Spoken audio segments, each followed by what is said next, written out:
Okay, we're recording. I hope that this works. It's been a while since we switched this machine on. Hello, Simon Kennedy Ellis. Hello, Lee David Miller. We're doing a podcast in real life for as long as the battery on this machine holds out. It's only got 1 bar left now. Wow. Speak fast. Went from two. Okay. All right. No pressure. None at all.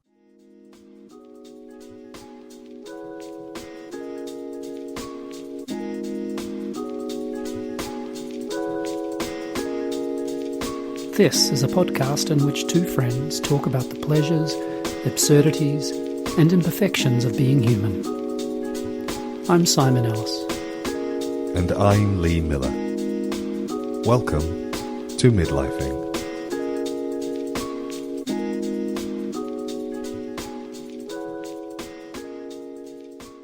Nice to see you. Nice to see you. We were just reflecting. No, we weren't. We were just going, it's been 3 years. Yeah, since we were in physical proximity. Which is weird. It is weird because I speak to you more regularly than I do any other person in my life. I was just rubbing through them all then. I mean, yes, I know there's definitely colleagues I see more often and who I speak to more commonly. But in terms of the kind of a regular, I'm not going to call it a deep conversation. I mean, sometimes it is. Sometimes it's not. And today it won't because we're looking in each other's eyes, and that's going to make it really and deep. If my eyes flick over to the left there, it's because they're looking over at a complete illustrated version of the Kama Sutra. We're in an Airbnb, just in case you want to know why we might have an illustrated, complete illustrated Kama Sutra. Yeah, which is good. I'm glad it's complete, though. God forbid it was unfinished. But do you know, Lee Miller, what Airbnbs, what percentage of Airbnbs do you think have complete or incomplete, illustrated or unillustrated versions of the Kama Sutra? Well, first of all, I'm not sure what an unillustrated Kama Sutra would look like. Great for your imagination, though. Yeah, but do you need... you put your left hand in, your left hand out, in, out. Get all the out. I mean, you do the hokey cokey, you turn around. I don't think the hokey tokey is in the Kama Sutra. Is it hokey tokey or hokey pokey?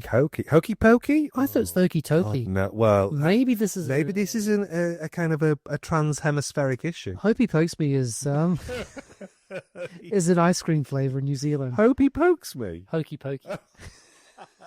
But we call it Hokey Pokes Me.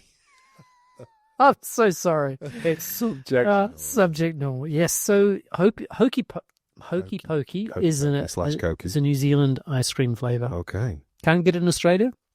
Can get it in New Zealand. So we're in an Airbnb because Simon is down in my neck of the woods doing some work, and it just occurs to me, if I get more batteries for this machine, we can do this again in 2 weeks' time, because I'll be up in his neck of the woods. Yeah, it's it never rains. Or we are like a veritable bus. You wait hours and then 2 come along. What? Wait years. Like a London bus. 3 years. But it is very nice to see you. I had a little bit of a shock when I walked in. Is that because I aged horribly? No, it's not what I was thinking. I was thinking that you, I know you're tall, but I also had forgotten how tall you are. And also because you're a strange figure in my life, Lee Miller, because you are that lovely mixture of incredibly abstract and very concrete and very present or tangible. And so it was a little bit when I walked in here going, oh yeah, there he is. Flesh and bone, baby. That's me. Yeah. Yeah. Flesh and bruised bones. Have you checked that out? It looks like you've been trying to basically inject some heroin, and it went horribly wrong. So I'm showing Simon a massive bruise on the crook of my elbow. Good. Well, you see, this is the thing. How do you bang the inside of your elbow? I didn't. I had blood taken, but not very well. But I am not going to call anybody. I'm not going to cast. Exactly. Thank you very much. That is not my intention. So. Oh, this is gallbladder related. Gallbladder related. God forbid that a week goes by when I don't tell people about my ailment. We've just had a dairy-free meal. It's just in case. It was a vegan meal. You ate another fish. The poor fish didn't quite make it. But yes, it was vegan mostly, and but definitely dairy free. Very much dairy free. Yeah. I feel better Even my gallbladder feels better. Very low saturated fat. You'll be pleased to know nothing above 1.7 grams per 100 grams of saturated fat. Because that's how I roll now. Yeah. Yep. Is that, hang on, the 1.7 thing, is that actually a, see, now I'm feeling self-conscious because you see kind of all the gestures I would do when I'm talking. Like, it's weird. Let's close our eyes. Okay, it's much more normal. Is 1.7 grams per 100 grams, is that... It's to reduce cholesterol, and cholesterol and gallbladders are interconnected. So this we're talking about low-density lipoproteins, LDLs, right? LDLs, not HDLs. Not the HDLs, which are the good ones. Yeah, that's right. So it's okay. I can go... Is that right? I think it's the right way around. Oh, no, I'm not sure. Anyway. I'm pretty sure it's the kind of opposite that you think. It's the opposite of the is... way you think it should, yeah. I'm allowed to have, like, my nut butters... I'm eating until they go out of fashion. Until the cows come over. Until the non-dairy cows. Yeah, non-dairy cows come over. Apparently, in our we were given the menu for the Christmas lunch at the university canteen today. Of course you were. Yeah, and we got for Christmas or for now? Well, it's like in the run-up to Christmas. So you can have the Christmas lunch now, so I could have it tomorrow. You could if you wanted. And do you know one of the things that you can have? Nut roast? A no-nut roast. Oh, Jesus Christ. Which we all decided, now, is that just a piece of beef? Talk about the wheel half turned. So... Come full circle, Mav. I'm glad. Which movie from 19... Gotta come full circle, Mav. It's going to be Top Gun. Yeah, it is, yeah. Which I still haven't seen. The original one or the... The original. I don't know why. Something about it just sat wrong with me. It doesn't surprise me. I know. It's all those like sort of homoerotic, oiled up boys not doing what you want them to do, which is isn't there? What is that amazing bit of that monologue by Quentin Tarantino in a film where he talks about the homoerotic nature of Top Gun? Ooh. And it's not the vampire one, is it? No. You wouldn't watch that. No. And it's very, very funny where he's basically, whatever he is, maybe he's playing himself in a film, I can't remember, but... Answers on a postcard. Yeah. So, gallbladder, I realised that... So I had my crisis, which I told you about, which kept me awake. And it's still a little bruisey, still a little sore. But I thought, okay, so I can either just hope for the best or I can be a sensible grown-up and go to the doctor. So I phoned up the doctor and said, I'd like to make an appointment. I fully understand it's going to take about 3 weeks, but I just thought I'd get it in there now. And they said, oh, we'll call you back in the morning, during the course of the day, because you don't book an appointment. You book an appointment for an appointment. You book an appointment for an appointment? Yeah, so you phone up and say, please can I have an appointment? And then somebody later on gets back with you and tells you if you can have an appointment. So that's a sort of triaging. But it's barely even triaging because they're not asking me anything. They're just saying like... But how do they decide whether you can have an appointment or not? Well, then that's what happens in the second call. Yeah, this is basically a stretched health system. Yeah, very stretched health system. So, I got a call back from... Oh, now he had a name. Jonathan. He was called Tom, actually. What I meant was his role had a name. It was like... The second it was paramedic, but it was a something paramedic. And I can't remember what the first bit was. House? Maybe it was like Super Magic. I would love to be seen by a Super Magic paramedic. Well... So if you say that quickly... Yeah, Super Magic 3 times. Super Magic paramedic, Super Magic paramedic. I've only had one glass of wine. And I'm not having a second glass until we get off this cream couch. Because it's an Airbnb. Do you call it a cream couch? Oh, yes, good point. Yeah. Good point. So I got the call back from Tom. And he said, hello, I'm Tom, the Super Magic paramedic. Talk to me. Tell me your dreams. Am I in them? And I did. And so I told him what was happening. And I said, pain in my gallbladder. He said, it's still happening now. I said, no, this happened at the weekend. He said, okay, how long did it go on for? So he must have said, if you know it's your gallbladder, clearly there's a history there. Because exactly. No one else would know that it's a gallbladder. It's just there. Yeah. Right? And I told him, like, this happened a couple of years ago. And then he pulled up my files. He went, 2021. I went, okay, a couple of years ago. 4 years ago. It's pretty much. That's what I said. I said, anything post-pandemic for me happened yesterday. Yeah. Actually, just as a little aside there, I know we're not big on asides. That's okay. We're big on small asides. But I did think the other day that it's I mean, I know this is a little bit obvious, but in my life, it's clear. There's a real line. Yeah. And I'm now thinking of that thing. It's just after pandemic. Yeah. So that time between 2021 when it finished and now, or more or less finished, and now but it still feels like that's a line in the sand. Yeah. I often find myself Shit changed, eh? It really did. Yeah. And some really interesting things that are like broadly positive in my life changed. And then there's other stuff that I look at and go, okay. Like gallbladder. Well, I was thinking community. The lack thereof, which seemed to actually weirdly get worse as a result of locking ourselves inside, and then every now and then standing outside and banging a pan for something. I watched a documentary the other day, which maybe we can talk about, which dovetails, or as you might say, tessellates very nicely with that. But go, I want to hear more about the super magic paramedic. So the super magic paramedic Tom took me sort of through some questions, and he asked me my favourite questions, like, "How's your stool?" And I always want to say, like, relatively comfortable, but that's a silly thing to say because he obviously means my poop. Oh, I thought you meant when you're talking about comfortable. I thought you meant your poop as well. No. So he said, "How's my pooping?" As in, has it changed colour? Because if you've got a bad gallbladder, it goes yellow. Everybody will be pleased to know, or like a clay colour in some. You need to have like a little scatological warning at the beginning of this episode. I'm not going to do that. Just everybody can know that my poo is brown. Just in case you were curious. Inquiring minds need to know. But it's not the same when I can see you saying that. It really is different. Just to be clear, he can see me saying it, not doing it. Page 38. Complete illustrated version of the Kama Sutra. Oh, God, really? You want me to do that? He took me through all of those conversations. Then we went, can you, I think you need I'd feel much happier if I could press your tummy, which is what he said, which I thought. That was asking consent? But this is on the telephone. He said, I'd feel much happier if I could touch press your tummy. Yeah. Come and see me. Yeah. So I'd like you to come in, and then we'll get you in for a blood test. He said, can you do the day after tomorrow? I said, absolutely not. No, I'm working away for 3 days. I can do next week. I've got some time next week, and that's totally what I was assuming was going to happen.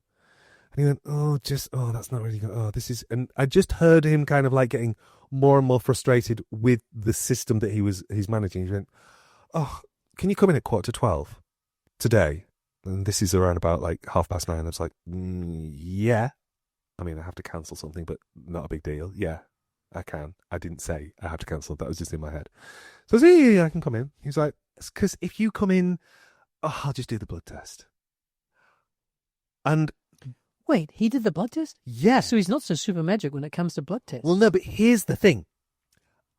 Because I thought to myself, that is quite a bruise. And he did a brilliant job of getting the blood out on the second try. The first try, he missed the vein and gave me a bruise. Second time, blood squirted out. Perfect. And I thought, and he gave me a full exam, and he was like doing a full gallbladder exam, to be clear. Simon lifted his eyebrows at me. Which I can't do when we're nowhere. This is great. I like our superpower. I can pull faces to elicit particular responses. Such good faces.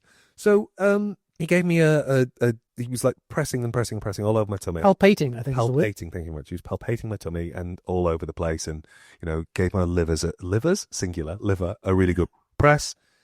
And then he went, I'll take your blood. And yes, he didn't get it the first time, but I've never gone to a doctor and in the examination then had a blood test. It's always been, I've had the examination and then I've had to wait 2 days to get a blood test. Yeah, so it's like separate. This is all done. So what was he was just, what? He was just trying to, because he was trying to I think he was just trying to go like, I can take blood tests. That's like, presumably there must be a list of things that a super magic paramedic can do. There must be a list of things that a nurse practitioner can do. A list of things that nurses can do. A list of things that a general practitioner can do. And maybe blood tests are not on a general practitioner's list of things they're allowed to do or want to do or whatever. So he just did it all at once and then said, and I've booked you in for an ultrasound.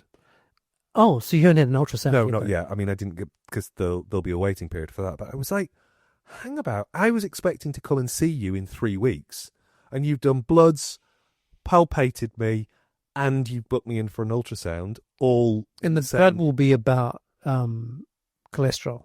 The blood will actually be about liver function and liver enzymes, because that will be where I'm really, really aware that Corbetron will be going, that's not true! But I think that's what he said. Does he even still listen? I don't know. Yeah. Answers on a postcard. Yeah. So there we go. That's my gallbladder update to date. There will be more. And you said there was something that tessellated. Ah, yes, because you said something about the pandemic and community. Yes, because I watched. Have you heard of an academic called Robert Putnam? Bob Putnam. No, I haven't. He wrote a book in the initially I think it was the late 70s maybe, called Bowling Alone. No, not something I know. There's a documentary about his work. I forget the name of the documentary maker, but the documentary is called Join or Die.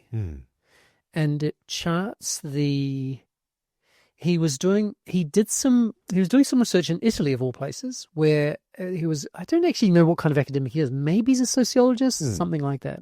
In Italy at the time, this in the 70s, they regionalized governments. Right. Whatever, I think it's 20 regions they've got there, maybe it's 16, I can't remember. And it was an opportunity where he went as a sociologist or whatever he is, we have a situation where you've got all these incredibly different regions with different kinds of people, etc., different cultures who have been placed with the same kind of government. So it's a way of comparing the sort of the success and how unsuccessful different governments are, which you normally wouldn't have that because you wouldn't be able to kind of make that kind of experiment. Anyway, what he found was kind of extraordinary research, but he just basically said that civic engagement changes everything. Yeah. And that civic engagement can be really kind of simple things like joining associations, joining clubs. It's not even a kind of big thing at all, right? Yeah. Anyway, he was then going, and then so basically found that there's all these places in the south of Italy, where no one had any trust in government. There was civic engagement was really low, and people's complete kind of disrespect for all things was just terrible. And then other places where it was all kind of dandy. He started charting how much people were participating in different kinds of clubs, basically. Bowling being an example, where people went to bowling alleys as teams, and they had team competitions. Now, people were still going to bowling alleys. They were bowling individually. By themselves. And he's charted these different, and this descent, and this extraordinary kind of descent, and saying, there's a real problem here. This is in the United States. Yeah. Where basically, if the more we kind of atomize ourselves, democracy basically fails. So Bob sent me a message this morning, because my wife likes to send me reading for the day. She's a very wonderful human being who makes sure that I am kept up to date. Great. So what about the manosphere? Not today. That's what she sent me the other day. She's a love, isn't she? She loves the manosphere. She loves her. So this is from this was from today, the Wednesday, the 12th of November, at the point of recording. Yeah. So a week before this will go out. Yeah. There is a missing link in British public life, and it underpins crises from the BBC to our prisons. This is a think piece by Raphael Baer in The Guardian. Declining sense of collective identity is corroding trust in our institutions and undermining democratic politics. So it's the same territory.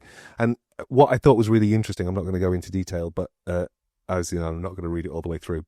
But the opening is, imagine you were given a pile of tokens representing real money and invited to donate to a common pot. There are other players, but you can't interact with them. The sum of collective contributions will be trebled, then shared equally among all players. What do you do? If everyone submits all their money, all get richer. But if everyone except you pays in, you can enjoy the collective payout while retaining your original stash. The flaw in the selfish strategy is that other people might have the same idea. If no one pays in, there's no bounty to share. This is called the public goods game, an experiment of sociology. Isn't there a theatre piece that deals with that? Well, there's a couple. But it did, when I was watching this documentary, which I really recommend, it's what an extraordinary human being. He happened to be at the inauguration of a president of the United States, my namesake, John F. Kennedy. Uh-huh. Although I was named after his brother, who's now the father of the crazy fucking hell, man. Talk about See you last week. Talk about being shamed by by the name Kennedy. Anyway, he was at John F. Kennedy's inauguration with his wife-to-be, didn't realize at the time, just his girlfriend, who was a Democrat. He was a Republican. I mean, can you imagine that? Even that now. And this is the speech, the very famous speech, of course, where JFK said, ask not what your country for them to view, but what you can do for your country. Yeah. And Bob Putnam says it. He's just extraordinary. He says, I thought he was talking to me. I thought he was reaching out and talking to me. And he said, what am I going to do for this country? And so he spent his 60 years of his research life has been on this one thing, social capital. Yeah, yeah. All about social capital. And so it's called Join or Die. But I think it also made me think, the other thing it made me think about was that made me think of you and your different lives in this country and the other country. Mm-hmm. And I had the suspicion that you participate there differently from what you do here. Yeah. And there's something about the nature of the kind of participatory world there, but also that your attitude to being involved is different there than it is here. Yeah. I definitely am a doer, the joiner, and I say yes to stuff in Portugal in a way that I just don't do. I just don't do here. So if somebody says, oh, do you want to come to this march? It's like, yeah, why not? That sounds brilliant. If somebody says, do you want to come to this march here? I'm like, ugh, no, it'll be raining. And it's partly... We're not talking about the weather, though. No. I'm being flippant. Yeah. I think it's something to do for me with... So the lazy bit of me wants to go, oh, well, public discourse in the UK is just so full of cruelty and it's like pointing and shouting and jeering. That's the lazy part of me. If I try to dig into that more, I think it's that I've been cooked in this environment, and so it becomes much less easy to forgive the quote-unquote other side, because I feel more partisan here than I do in Portugal, because I'm not part of the narratives. So I'm separate too, which doesn't mean I'm ever going to join the far-right march and go, well, come on, everybody, let's listen to what they've got to say. There are good people and bad people on both sides. Exactly, yeah. But it does just mean that I feel... Yeah, I feel like it just becomes a little bit easier to engage, and maybe it's because I'm effectively a tourist in the conversation as well. Yeah, that's interesting, isn't it? Yeah. I'm trying to think of. You made me think of kind of an analogy which is slipping from my mind right now, but that it's the analogy. And I think we've talked about this before, pretty likely, which is. I'll use the example of talking about death in another language, and maybe we've talked about this. We before, haven't, which is yeah. So I think we might have, but which is because we grow up with the word death, and I can say the word death, and it has all those kinds of implications and metaphor and emotional kind of resonances. But I can say the word in Italian, and it does not do the same work. It can't possibly do the same work. Sure, in time it does. Yeah. And so there's something about the distance it provides, or the kind of abstraction, which kind of invites me to play with it differently there's more space to play with it than I can with the word death in my own language. Or, yeah, there's something about that anyway. So it's interesting. It does make me think that there's something sad about it as well, or disappointing, or slightly unnerving. No, I think it is sad. I think it is disappointing. I think it is unnerving. I think all of those words are accurate, and I think it's because my capacity with the Portuguese language is much less than your capacity with Italian. It's getting better, but it's still, I mean, you assume that.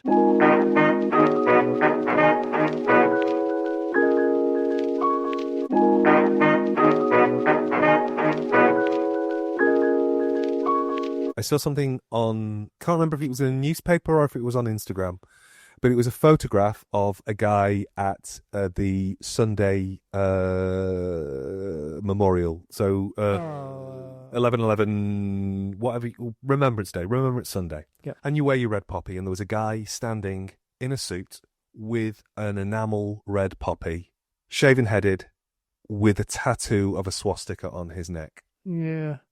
And it's that kind of He missed the memo, didn't he? Though it's having completely misunderstood what the war that he's like, standing in remembrance of was for. Yeah. But somehow and in a way, that's the bit that makes me go, I don't want to join. I think we're at a point in history now. Well, first of all, who tattooed the fucker? That makes me go, holy Jesus. But we feel that we kind of have reached a tipping point where the thing that used to be said quietly, or the thing that was said behind closed doors, is now said out loud, and then it's like, but what are you looking at? What are you on about? Why can't I say that? And yeah, short memories. But does that...